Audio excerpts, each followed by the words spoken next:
I'm Kira Bailey, and welcome to Behind the Gate, the podcast where we go beyond the kennels and the chaos to uncover what it really takes to run a successful pet business. Today on Behind the Gate, we're joined by Krista Castro, founder of Pawparazzi Dogs. Based in Los Angeles, Pawparazzi has carved out a reputation for blending luxury level pet care with deep, personal attention to each dog and their family. Krista's perspective matters because she's on the front lines of a pet industry that is simultaneously booming and burning out its people. She's building a business where reputation and client trust are everything. And that gives her a unique vantage point on what's working, what's broken, and what the future of pet care might really look like. Welcome, Krista. Please introduce yourself and what you're doing with Pawparazzi. My name is Krista Castro, and I am the owner and founder of Pawparazzi Pet Resort. Right? Yeah, we're in the outskirts of LA, so kind of like the West Valley. What was the gap you saw in the pet world that made you want to start Pawparazzi, and how has that vision shifted since the early days? Yeah, absolutely. So I came from the corporate world. So I was one of those that was, quickly climbing that corporate ladder. I got the job right out of college, filtered into that path. I was really focused on sales. I worked for some big corporations and I moved all over the country, kept getting promotions, chasing that next position. I loved it. And then someone threw my name in for a big promotion at our headquarters in Los Angeles. I'm from Texas originally. I ended up living in Ohio. I lived in Minnesota for a little while, loved Minnesota, loved Minneapolis, did not want to come to LA at all. Finally, I got the promotion. I was very grateful for it. I came kicking and screaming, but I was like, I'm going to do 2 years at headquarter, get my rotation in, and then I'll leave LA. 10 months in, I met my husband and he's here. This is his industry. He's an actor, a writer. He's insanely talented. He's actually, the reason why we chose the pun of paparazzi to give a nod to that world. We ended up getting married. We got a little pit bull puppy, Tika, and we were both full-time workers, so we started taking her to dog daycare. Dog daycare wasn't a thing when I grew up. I grew up with dogs, and that just wasn't an option. When I moved to LA, that was my first exposure to this dog daycare world. I'll be honest, I made fun of my friends for taking them to dog daycare. I was like, is this a posh LA thing? Which they love to remind me of now that I own one. We started taking our little puppy to exercise her, socialize her, and this is the best thing since sliced bread. Like, oh my goodness, this is amazing. I'd always worked with rescue groups as early as I can remember, as early as they'd let me start volunteering. So I'd always been around dogs. I pet sat, dog walked, the whole thing. And, once I started really looking into dog daycare, I was like, this is a great idea. I don't know if they're doing it well. Mm. I think there's a need for it. In LA, there's 1,000 of them, one on every corner. So of course, why not open another one, right? I wasn't loving my job. I left, went to work for a smaller company, and I didn't have the passion behind it anymore. My husband was the one who really challenged me and said, "Hey, what do you want to do with your life? Good What do you want to do question. next?" The one question we all have in life. He goes, "Don't think about the money. What do you want to do?" And I said, "Gosh, you know what? I would love to eventually own my own rescue and really give back to that community." And he goes, "Okay. So let's put the money back in the equation. We do live in Los Angeles and it is very expensive here.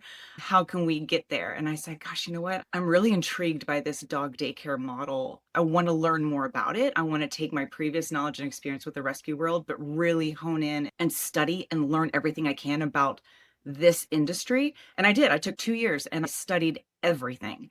I went to every seminar, every conference, read every book. I shadowed facilities around the country. I was all in. We pinched pennies together. I left that very nice corporate safe job with all the benefits.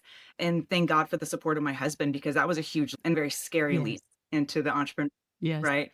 Especially what you would perceive to be a saturated market in Los Angeles. I knew I wanted to do things differently. I thought there was a better way to do it. And to this day, I feel very strongly about you can have a successful pet resort and dog daycare while still putting the dog first. Mhm. They don't have to be exclusive. You can have both. That's really what I've aimed to do. We'll be celebrating 10 years in Oh, April. congratulations. So, what was it Thank you. about the other facilities that made you feel like they weren't doing it right? You could do it better. Without even knowing much about the industry, I think it was the energy you went in and you felt. You could kind of feel this frantic energy, this chaotic energy. And there's excitement, right? And there's stimulation that goes on with dog daycare. It had this chaotic feel to it, right? The trustworthiness, I think that's a big one. That's a big reason why I started it. I remember we boarded our dog one time for one night. And she'd been going to dog daycare at this place. And I remember they brought her out. She was excited to see us. From around the corner down the hallway, I could see she was covered in hives. I was like, oh my gosh, what happened? And they're like, look at that. You didn't notice? Okay.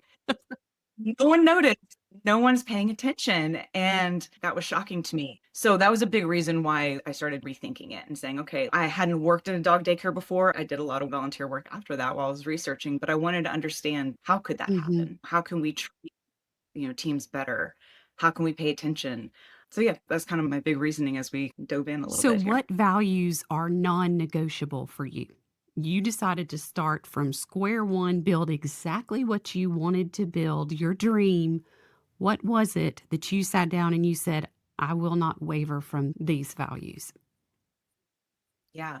I pride myself on having a very genuine approach to pet care. And I think that's incredibly important because our furry clients can't go home and give us a review and they can't tell their families what happened that day. I think there's a very dark side to this industry.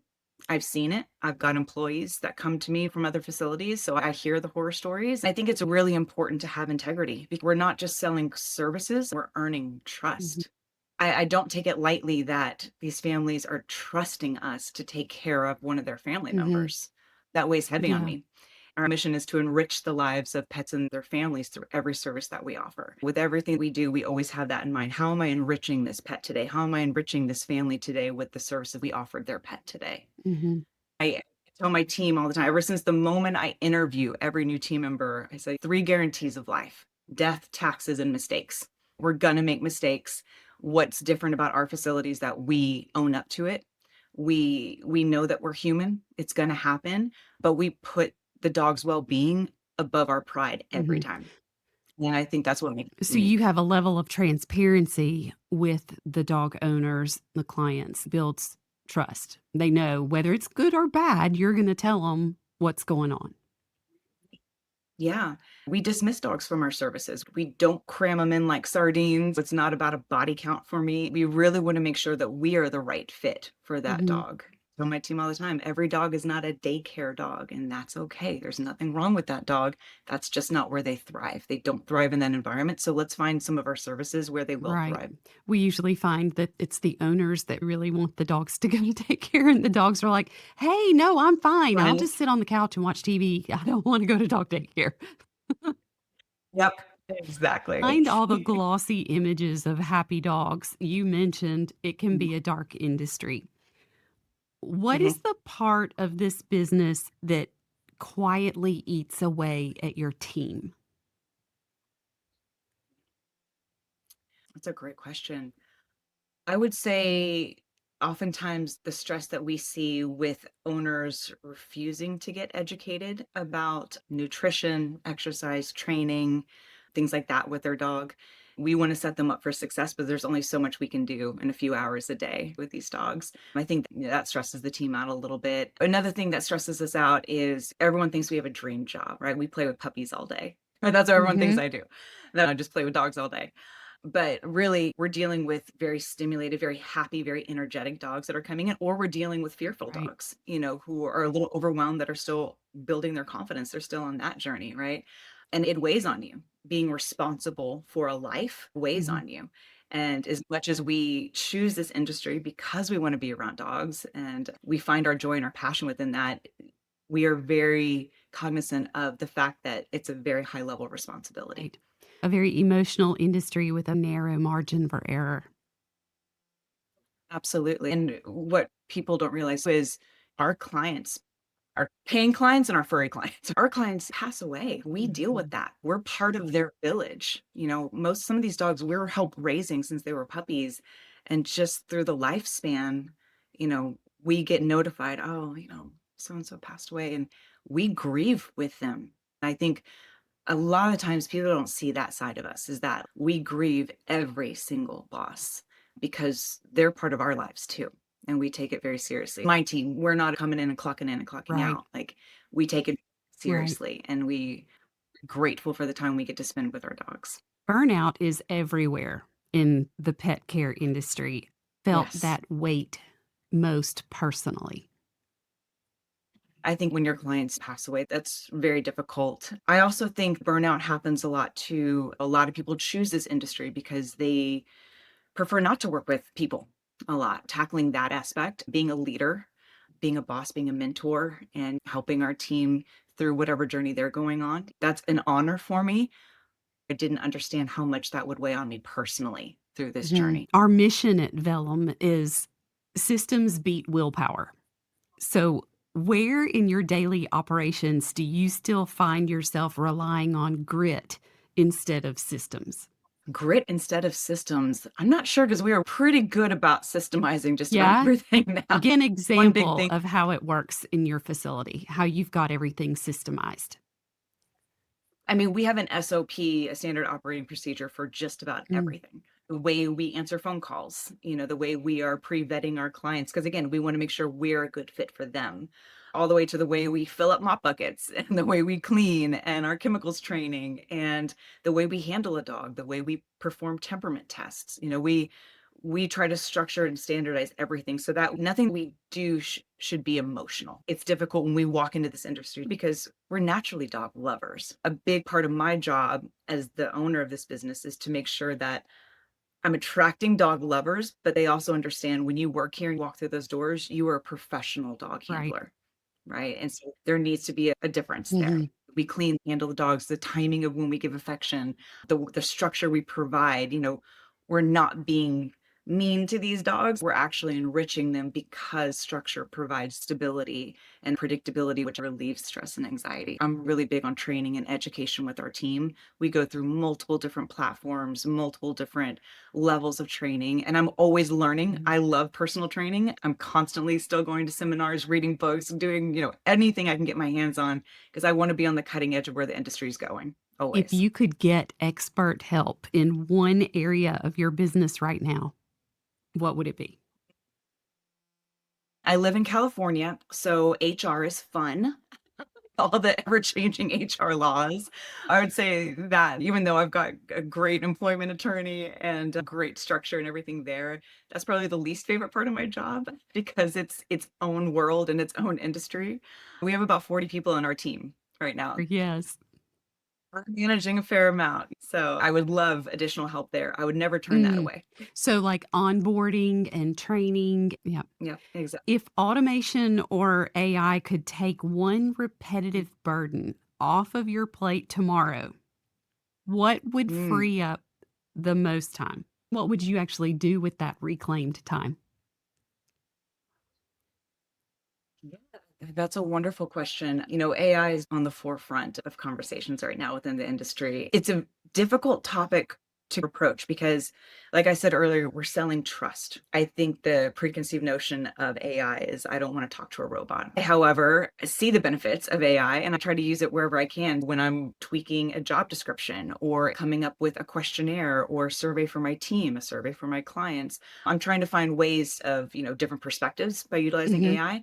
I newest things in our industry is an AI mhm. receptionist, which I think is very interesting. My knee-jerk reaction was, "No, that's gonna be such a turnoff." But I also see how incredible my front desk team is. We usually have 2 people at front desk at all times, and even then, between client facing in our lobby and the phone calls and the emails and everything, we miss calls. We just do. That happens because we're always gonna prioritize the person in front of us. We're really big on customer service that way. So when I think about AI reception, is there a world where that could step in and at least initially answer our phone calls, properly identify themselves? Hey, I'm an AI assistant. If there's anything I can help you with, adjusting a reservation you already have, making a new reservation, answering questions you might have about anything, right? Or would you like to be put on hold for one of our team members as soon as they're done helping another client? I think that's a great Mhm. compromise. I love speaking with new clients. It's the joy that I have in my business. I love finding out what they're looking for, what they need, and then getting to share about the services of our business and how we're a good fit. But I think there is a compromise where you can filter out some of the calls and at least satisfy people calling in. As a client, I get frustrated if I'm calling a business constantly and they're not answering the Right. phone. Your reaction would be, well, hire more people. And it's just not that No, it's simple. not. That's your biggest Well, struggle is HR. So you don't want to subject exactly. yourself to that right away. Just budgeting. Right. Why is like, it's difficult just to keep adding on more people. And I've done that in the past. And what happens is they all end up helping our client facing. I've had 3 or 4 people at front desk and they're all focusing on client facing. So I think it's a struggle that most of us have in the pet care space is that receptionist Mhm. job and that front Mhm. desk job. So you haven't I do see a implemented an AI CSR yet, not yet. but you're thinking about it. I'm thinking about it. I've demoed several. I'm impressed with it exactly for how I would like to utilize it.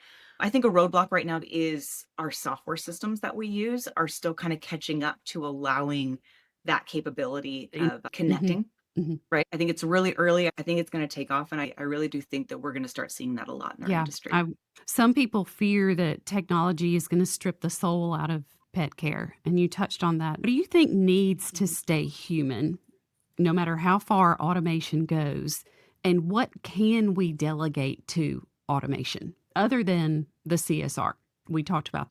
Yeah. I mean, at the end of the day, I think whenever you arrive at a pet care facility, I hope you're not going to start seeing robots walk the dog back, right? You're going to still have that conversation, you're still gonna have that human touch when we conduct temperament tests. So even if I do have AI go through and do pre-phone screenings, register them, gather vaccinations, I mean, they could even call vets and get verbal confirmations of vaccines. It's Mhm. incredible.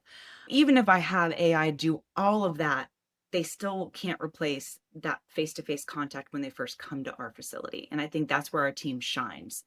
That's where the trust begins, right? They see the facility, they smell the facility, they feel the energy of that facility. Is everyone stressed and chaotic?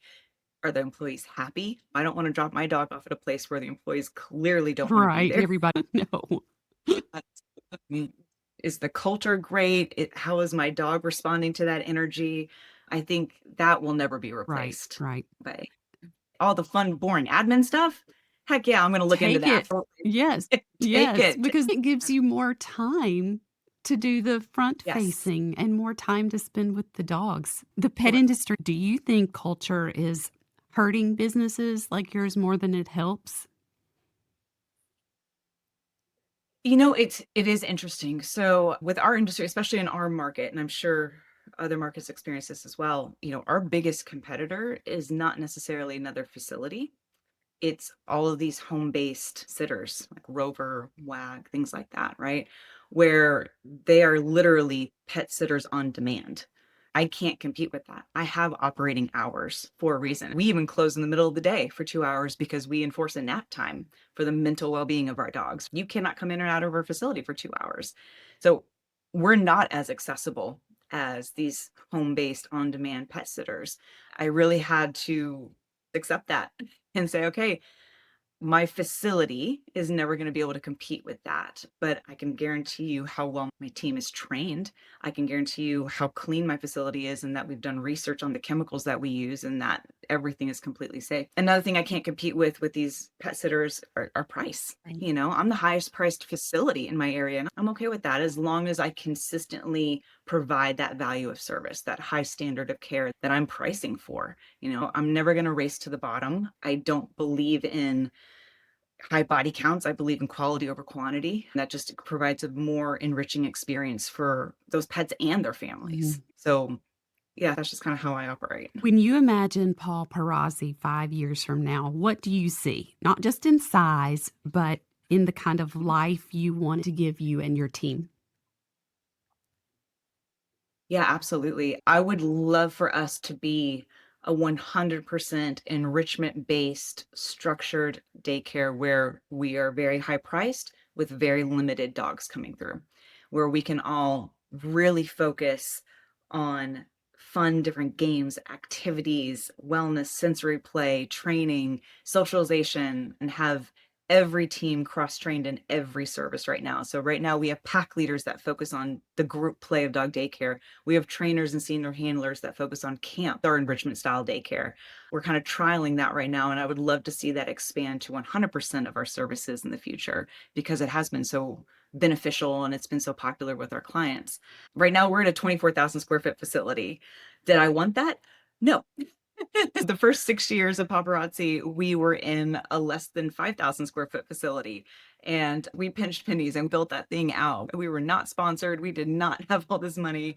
I spent the night 4 nights a week in my facility. I've done every position. I've built this facility from the ground up, and then when the lease was up, we were already maxed out. We had a self-imposed max limit on my facility, and we were turning new clients away. In fact, we did a new client freeze for over 6 months. Terrifying.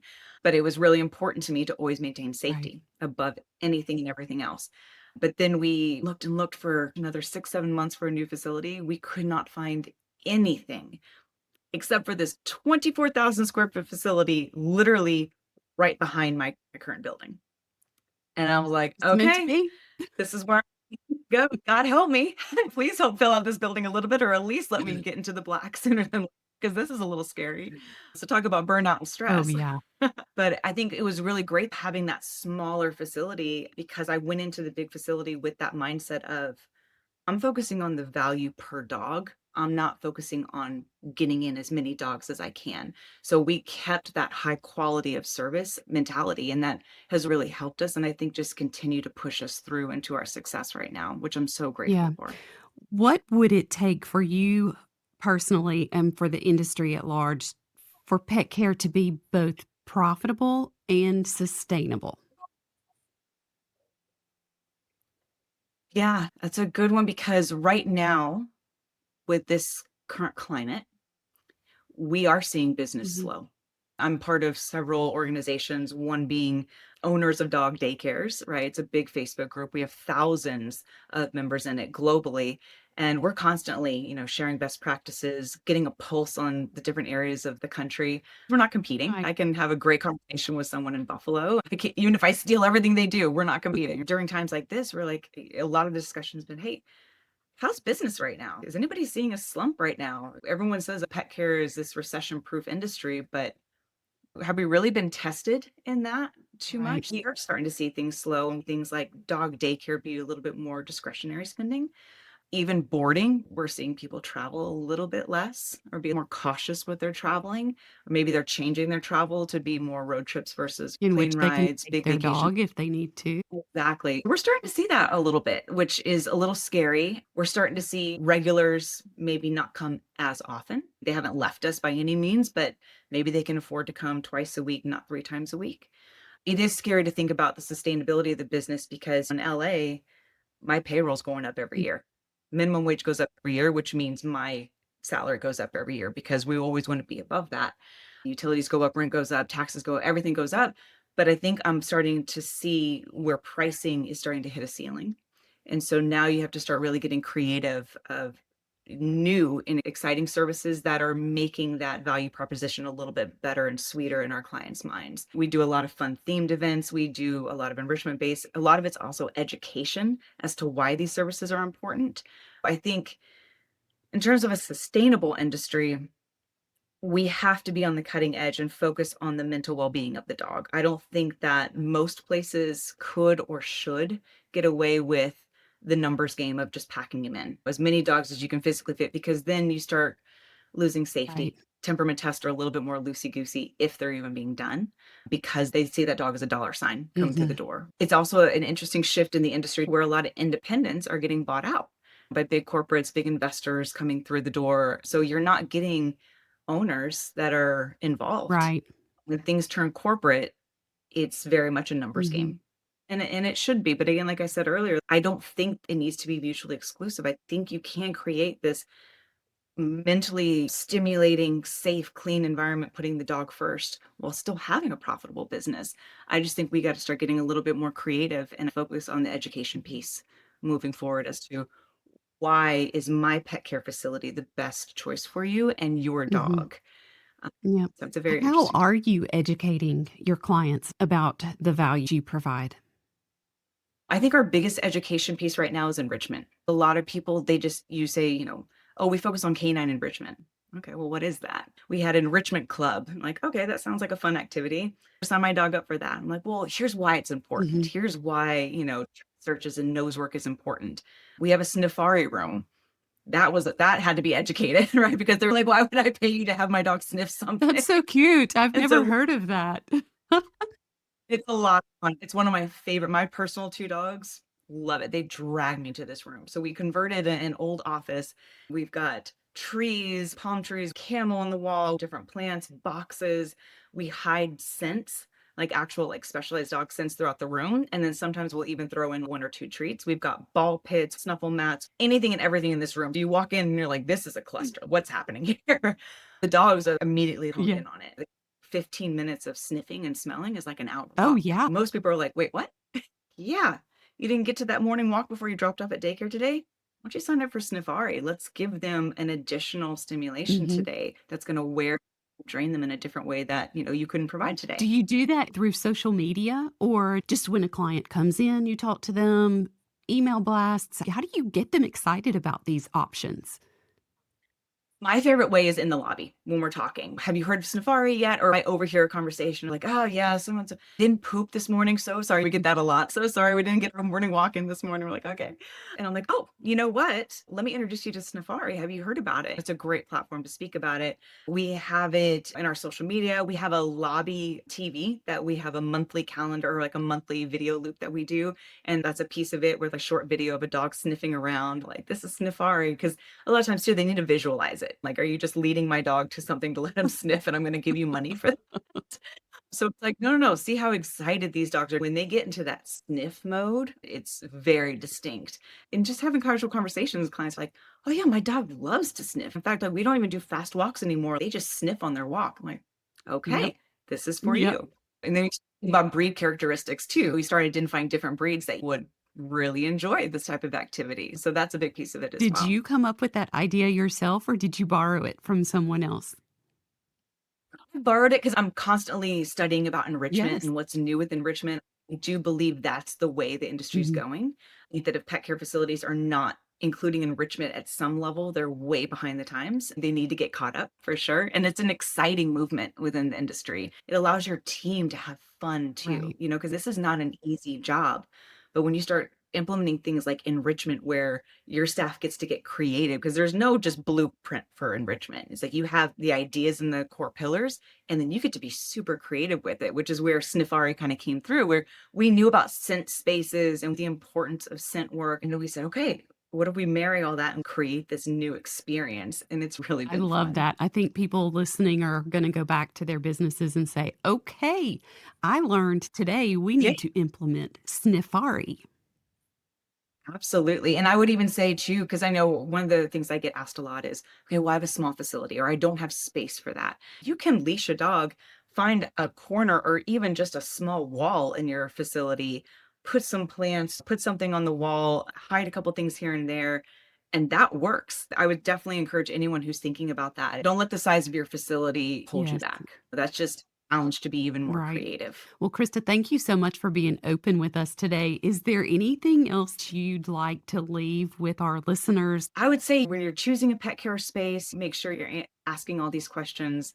How is the staff trained? What are your cleaning protocols? What do you do in case of an emergency? In California, especially, we have to deal with wildfires Mhm. and earthquakes and things like that. So you never want to get caught without a plan. And just know that, it's not the most regulated industry, unfortunately. So it does go back to the families to really do their research and go check them out, go tour them and just get a vibe Right. check. Get a vibe check on your own facility and your own team, constantly checking in, getting a pulse of what's going on. Is my team happy? Where can we improve training? Where can we improve the experience? Always keep climbing. It doesn't have to be a constant grind because you will burn out. Going back to your comment about burnout in this industry, it's compassion fatigue, but it's also just straight burnout. I wake up every morning praying that I didn't miss a phone call overnight. Like my heart skips a beat every single morning just to make sure like, okay, is everything okay? Okay, everyone's good. Even though we have protocols in place, we have every security measure imaginable. We are good, But I think the emotional Yes. pressure of having lives in your hands, and at the end of the day, it does stop with you, the Yes. owner. It's a And you lot never of pressure. get a break. And You never get. 365 days a year. That's exactly right. It's been the most beautifully difficult journey I've ever been Mhm. on, and I'm grateful for it. I love what I do. I think there's always room for improvement with both myself as a leader, my team, our facility, the industry. There's always room for improvement. I think there's really exciting things happening right now. The dog culture, just with more and more families, getting dogs. I think it's an exciting time right now. We're seeing the most unique services, especially in Los Angeles. I think it's exciting times. I love what I do, and I can't wait to see Well, what's I so next. enjoyed talking to you today. If anyone wants to find out more about you and Paparazzi, where can they go? Yeah, so you can go to our website. It's pawdogs.com, and it's paw, Paw, because we're all about puns in this industry. You get every pun in this industry. But yeah, paparazzidogs.com. It has everything about us as a team, me as an owner, our services, all Great. of it. Thank you, Krista. Thank you. I You're really appreciate welcome. it.